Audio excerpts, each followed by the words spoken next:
Selenium provides more than one dynamic wait statement. Thread.sleep is not a Selenium wait method, although it causes execution to pause.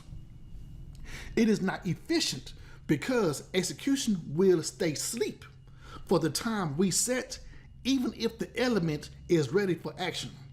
The next 5 methods are dynamic wait methods from Selenium: page load timeout, script timeout, implicit wait, explicit wait, and fluent wait.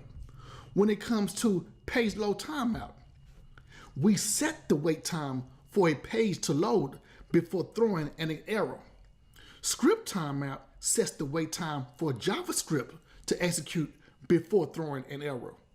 Implicit wait instructs WebDriver to wait for all elements connected to the driver. Explicit wait will pause execution until the time has expired or an expected condition has been met. We implement explicit wait by using the WebDriver wait class. Last is Fluent Wait.